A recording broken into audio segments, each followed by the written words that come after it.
रामकृष्णारी या आमच्या शरदचंद्र मुंडे माऊलींच्या मंडळी आहेत. तुमचं नाव काय? कुशी वर्ता नाही, चांगलं माऊलीचं नाव आहे.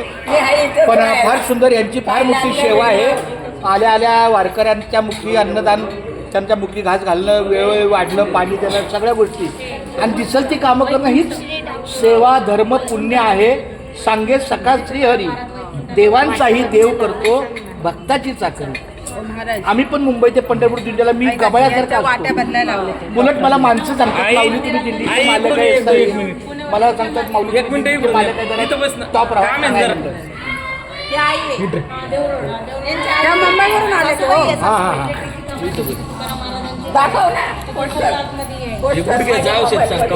विठ्ठला केशवा माऊली रामकृष्णारी माझी आहे. मला भेटले, मला राणी या ना पुढे ना. काही सांगाल तुम्हाला माहिती बाकी रेश्मा आमच्या बायकोची गट्टी कर.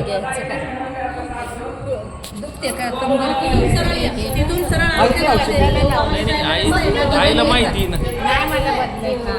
तर तुम्ही काय करायचं ती वाताची सकाळी एक संध्याकाळी एक संध्याकाळी माऊली या की पुढे चालतं काय.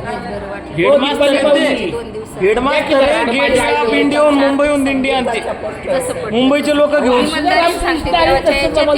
त्यांचे वडील महाराज होते. सकाळी उठले की काठी घेऊन हे संडासला जाणं लागतं. मग चालल्या जात नाही तुमच्यासाठी दिवसभर फ्रेश राहत. बस मग तुम्ही आता जर खाल्ली ना मला आता तुम्हाला संध्याकाळ बरं वाटतं. संध्याकाळ आणि मन काय ना शेवट रामकृष्णारी करतो देवाच्या दारात. मग तसंच म्हटलं की चालण्यात जात नाही. अशा मुंग्या पण येते भरून येतो पाय.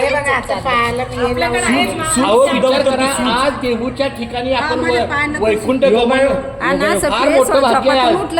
उजळले भाग्य आता, वनस्पतीची थोडीशी कडसर लागते. उजळले भाग्य आता, अवघी चिंता वारली, अवघी चिंता वारली.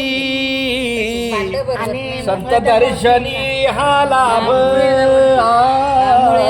पण संत दर्शनी हा लाभ. ते पण आणलेले पद्मनाभ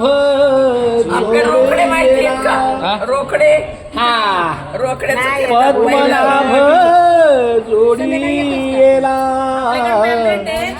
उजळले भाग्य आता, संपुष्ट हे हृदय माझी आहे ती नंतर. संपुष्ट हे हृदय पेटी करुणी पोटी साठवू, करुणी पोटी साठवू. संत दर्शनी हा लाभ. तुका म्हणे होता ठेवा, तुका म्हणे होता ठेवा, तुका म्हणे होता ठेवा. तो या भावा सापडला, तो या भावा सापडला.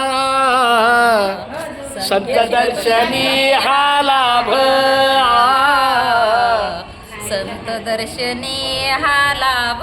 पद्मनाभ जोडीला, हरी हरी पद्मनाभ जोडीला. संत दर्शनी हा लाभ, संत दर्शनी हा लाभ. कला केशवा माधवा. अशा पद्धतीनं ह्या सगळ्या या पुण्यनगरी देहूमध्ये आपण सगळे जमलेलो आहोत. असाच आपला छान स्थानावर, वैकुंठ स्थानावर वैकुंठ गमन मंदिर जिथं तुकाराम महाराजांनी वैकुंठ गमन केलं क्या बात आहे. त्या भूमीवर पुण्यनगरीमध्ये निर्याण स्थळी व्हिडिओ करतात. खूप छान लावले. डॉक्टर आहे. माझी मुलगी बघा महाराजांना कोणा बघितले ही पण मुलगी